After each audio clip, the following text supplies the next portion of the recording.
안녕하세요. 코랄 데브오드 제6강 머신러닝 편을 시작하도록 하겠습니다. 이번 시간에는 머신러닝의 기초에 대해서 한번 알아보도록 하겠습니다. 머신러닝은 이름 그대로 기계의 학습을 의미합니다. 스스로 학습하는 것을 의미하는데요. 우리가 유년 시절에 무언가를 배워가는 경험을 생각하면 이해하기가 쉽습니다.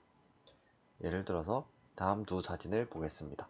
하나는 라마의 사진이고 하나는 알파카의 사진입니다.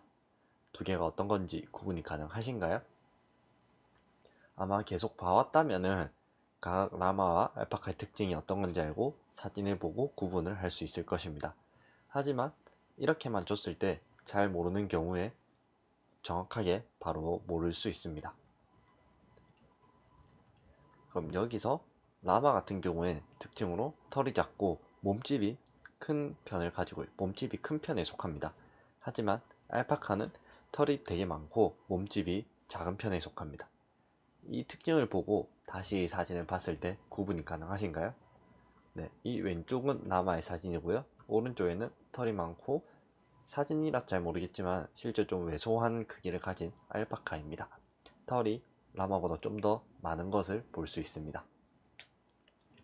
이런 식으로 사진을 보고 그 특징들을 하나씩 배워가면서 익혀가는 것을 우리는 학습이라고 부릅니다. 이거를 기계에 알려줘서 학습을 할 수 있는데요.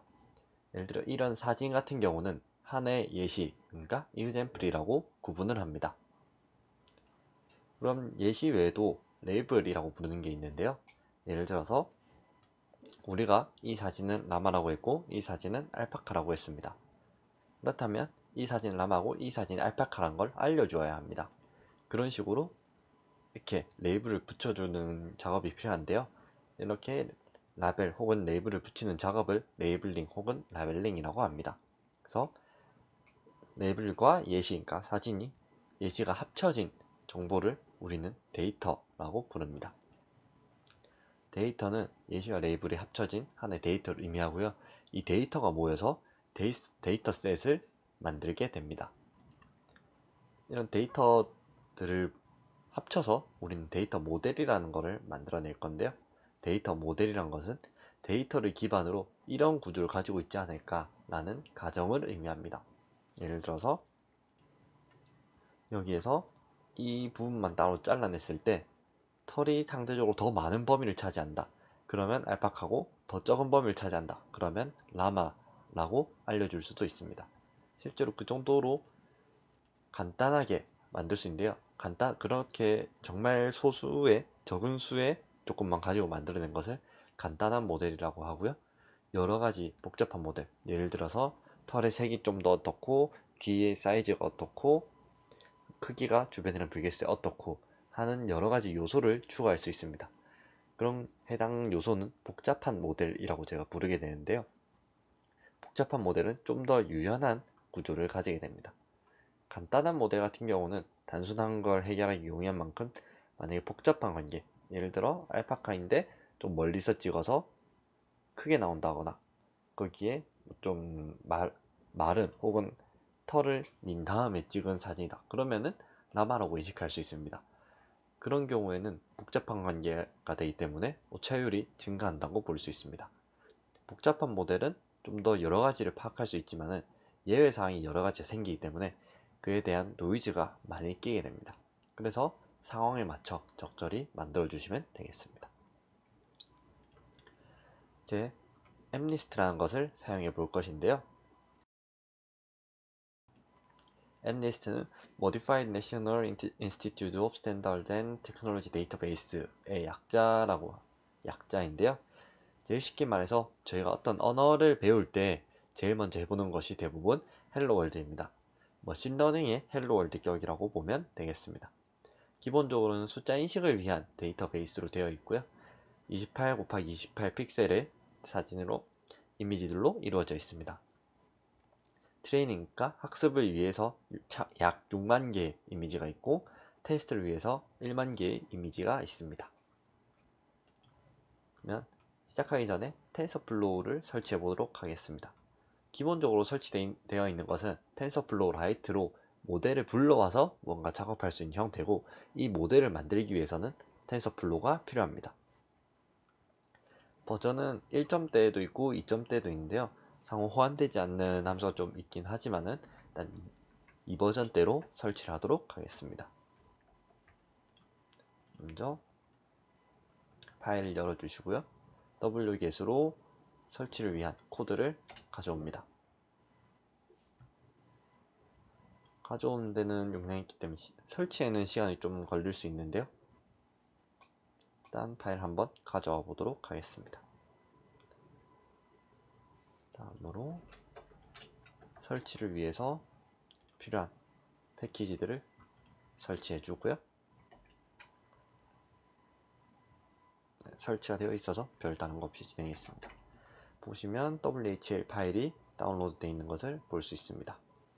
다음으로 PIP를 이용해서 해당 파일을 설치해 줍니다.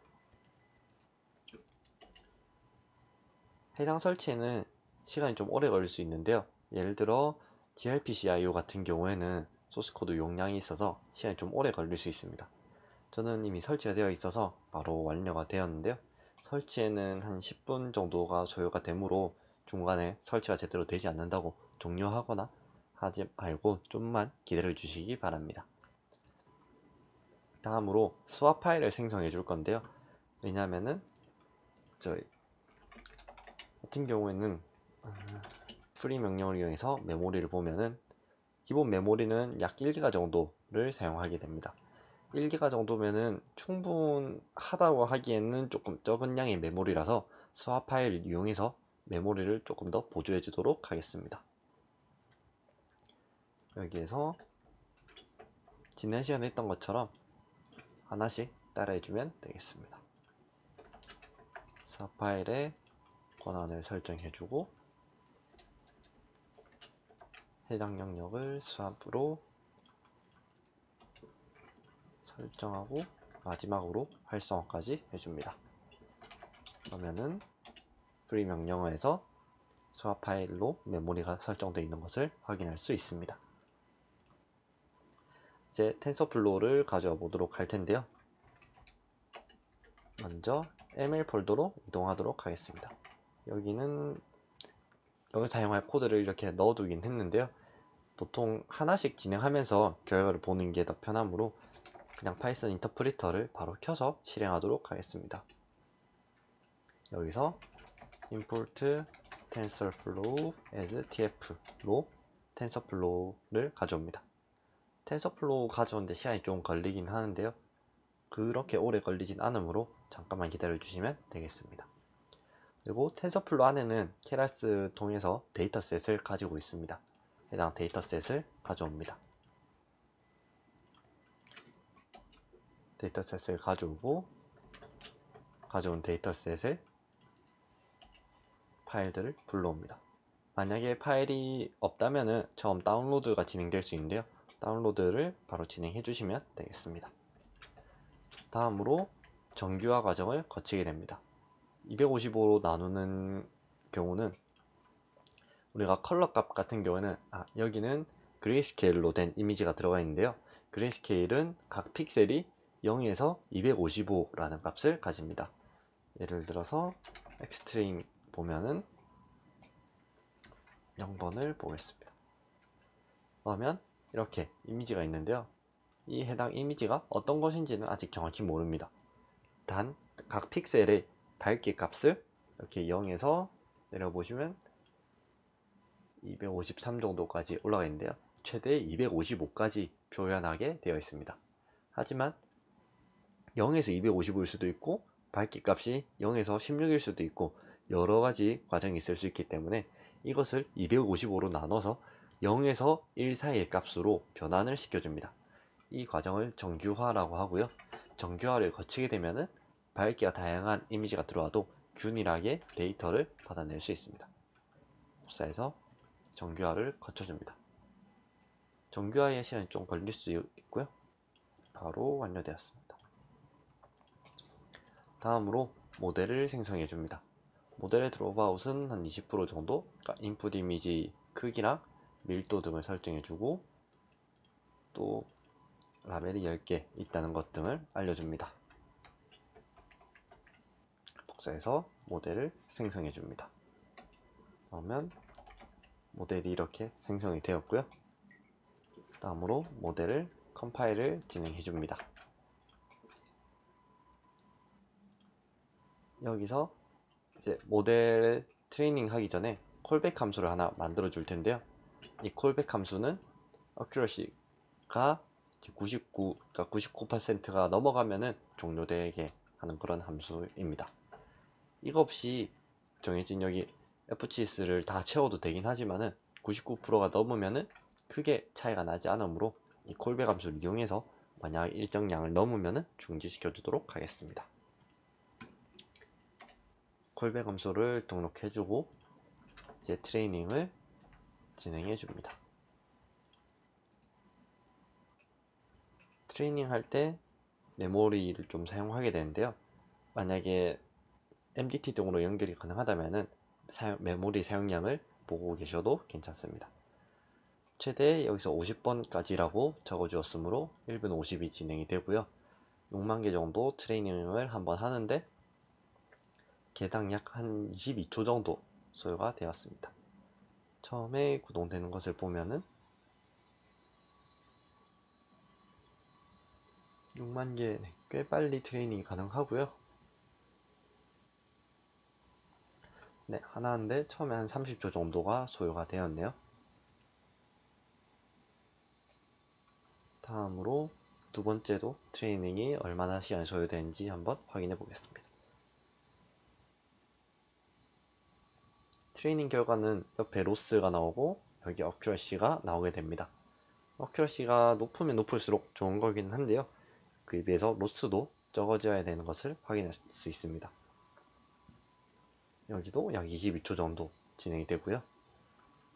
99% 정도 어큐러시를 맞추는데 약 빠르면은 한 15번째, 늦으면은 한 20번째 초반대 완료가 됩니다.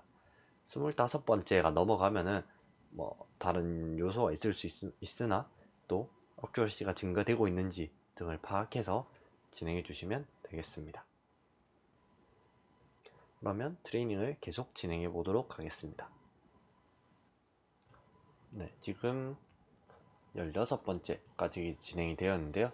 16번째까지 진행이 되었을 때 어큐러시가 0.9895 정도 나오고요. 여기서부터 계속 상승하다가 조금 상승률이 줄어든 것을 볼 수 있습니다. 이 정도면 이번에 0.99를 통과하거나 또 20번 이전에는 통과할 것으로 보입니다. 올라갈수록 줄어든다는 게 여기선 증가가 없었고 여기서도 0.0001만 증가한 것을 확인할 수 있습니다. 이 모델은 이제 어떻게 학습시키냐에 따라서 차이가 있을 수 있기 때문에 저는 18번째까지 진행이 되어서 최종적으로 0.9906 그러시로 마무리하였습니다. 다음으로 방금 만든 모델을 한번 검증해 보도록 하겠습니다.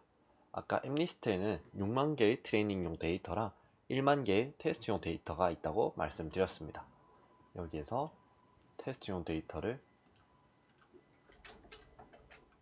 이 evaluate 함수를 사용하면은 테스트 데이터를 확인할 수 있습니다. x테스트 같은 경우는 이렇게 보면 약 28 곱하기 28이 1만 개 정도 존재한 걸 알 수 있고요. y테스트 같은 경우는 이 함수들의 라벨링이 되어 있습니다. 보면 뭐 7, 2, 1 순으로 해서 0에서 9까지 각 이미지가 어떤 것인지를 보여줍니다. 예를 들어서 x 테스트의 0번은 이런 값을 가지고 있는데요. 이제 정교화가 됐으니까 0에서 1 사이 값을 가지겠죠. 이 데이터가 y 테스트의 0번, 그러니까 7이라는 값이네요. 이 숫자들이 이제 7이라는 숫자 이미지의 값이라는 것을 알려주는 것입니다. 그러면 evaluate로 검증을 한번 해보도록 하겠습니다.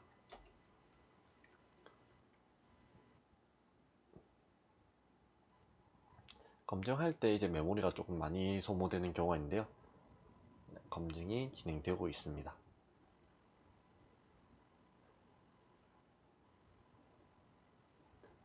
검증은 한 1만 기 정도라서 그렇게 오랜 시간, 아까 트레이닝에 비해서는 그렇게 오랜 시간 소요되지 않습니다.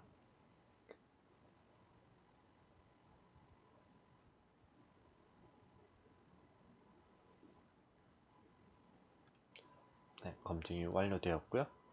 여기서 정확도가 0.9797 정도 나왔네요.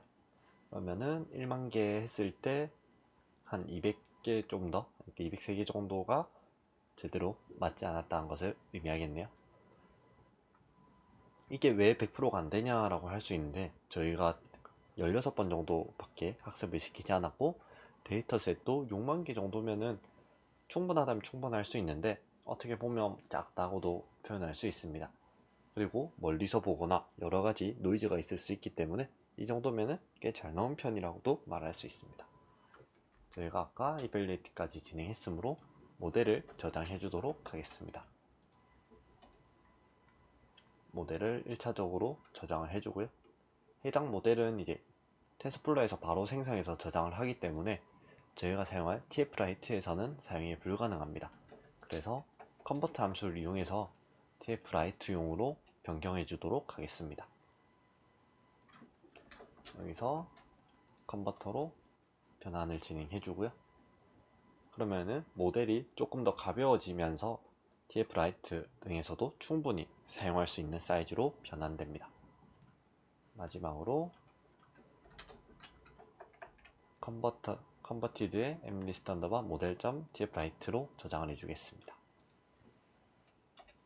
네, 저장이 완료가 되었고요. 저장이 완료가 되었으면 나가서 모델 파일을 한번 확인해 보도록 하겠습니다. 보면은 모델스라는 폴더가 있고요. 모델스 안에 converted mlist model.tfwrite 이 파일을 이제 가져와서 사용할 것입니다. 그리고 mlist로 들어가서 보면 사용했던 모델들이나 변수 등이 저장되어 있는 것을 볼 수 있습니다. 만약에 모델스 폴더가 보이지 않는다면 여기서 mkdir 모델스를 이용해서 모델 파일을 생성하고 모델 폴더를 생성하고 위 예시를 다시 한번 진행해 주시면 되겠습니다. 그러면은 여기에서 파이썬 3를 이용해서 다시 한번 확인해 보도록 하겠습니다. 여기서 일단 텐서플로우를 가져오긴 하는데 밑에서 인터프리터는 텐서플로우 라이트의 버전이 사용이 됩니다. 텐서플로우를 가져오고 경로 지정을 위한 OS 모듈을 가져옵니다. 그리고 넘파이도 같이 가져오게 됩니다. 넘파이는 배열 연산을 할 때 주로 사용하는데요. 배열 연산을 한층 더 빠르게 해주는 파이썬 모듈입니다.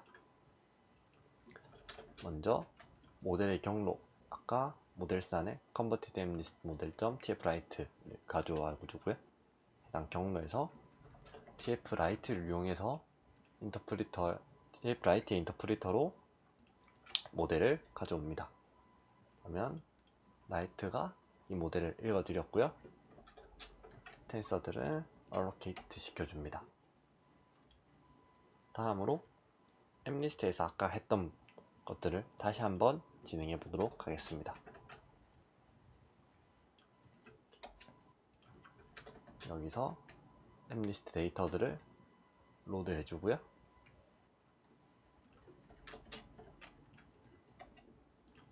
정규화를 다시 진행해 줍니다. 그리고 evaluator를 가져올 건데요. evaluator.py라는 파일을 생성해 두었고요. 해당 모듈을 가져와서 evaluate 모델을 진행해 줍니다.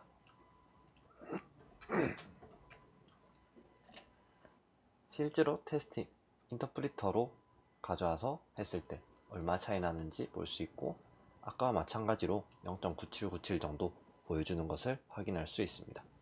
그러면 실제 이미지로 얼마나 비슷한지 확인해 보도록 하겠습니다. 먼저 오픈CV를 가져오고 샘플 폴더를 설정해 줍니다. 지금 일단 0에서 시작해 보도록 하겠습니다. 이미지 파일을 가져오고요. 그러면 이미지는 이렇게 보면 69,44 그리고 3은 색상이 RGB로 되어 있다는 것을 의미합니다. 그래서 이 RGB로 되어 있는 값을 먼저 그레이스케일로 변경을 해주고요. 변경된 그레이스케일을 아까 28,28로 저희가 트레이닝을 했으므로 28,28로 다시 변환을 해줍니다. 그러면은 여기서 28,28인 것을 확인할 수 있습니다. 근데 여기서 저희가 255는 흰색을 의미하고요. 0은 검은색을 의미하는데요. 255에서 값을 빼서 반전을 색 반전을 시켜주도록 하겠습니다. 그러면은 아까와 달리 255는 0이 되었고 가운데 이런 0인 부분은 다시 255가 된 것을 확인할 수 있습니다. 이밸리에이터 제가 이밸리에이터를 안 가져왔는데요. 이밸리에이터를 다시 불러오도록 하겠습니다. 가져오고 이밸리에이터 싱글이라는 함수를 생성해 두었습니다. 싱글은 인터프리트와 하나의 이미지만 이용해서 해당 숫자가 어떤 숫자인지 확인할 수 있는 그런 함수입니다. 저희가 여기서 0이라는 걸 가져왔으므로 0을 넣고 실행해 보면은 0이 똑같이 나온 것을 확인할 수 있습니다. 근데 예를 들어서 3을 가지고 다시 실행을 해보면요. 이것도 3이라고 인식을 했고 4도 인식이 잘 되는 것을 확인할 수 있습니다. 헷갈릴 수 있는 7 같은 숫자를 했을 때 7은 어떻게 보면 이렇게 7로 썼을 때와 2로 썼을 때가 살짝 헷갈릴 수 있습니다. 이렇게 오차가 이런 부분에서 이제 오차가 발생하게 되고요. 8로 했을 때도 지금 3이라고 인식을 했는데요. 8이나 3, 2와 7 같이 인식이 힘든 숫자가 있는 반면 5와 9도 헷갈릴 수도 있겠네요. 5를 넣었을 땐 5가 나오고 9를 넣었을 때는 9도 3으로 지금 인식을 하고 있는 상황입니다. 이런 식으로 머신러닝이 완벽하진 않지만은 그래도 0은 정상으로 인식이 되네요. 이런 식으로 숫자들이 잘 들어왔는지 엠네스티를 이용해서 확인이 가능합니다. 이 같은 경우는 제가 임의로 생성해둔 png 파일인데요. 어떤 파일인지 열어보면은 이런 식으로 글자들을 하나씩 써서 이미지로 저장해 둔 것입니다. 손글씨로 했을 때 또 결과가 어떻게 나오는지 다양한 확인이 가능합니다. 이것으로 엠네스티를 이용해서 간단하게 숫자 인식해 보던 것을 마치도록 하겠습니다. 감사합니다.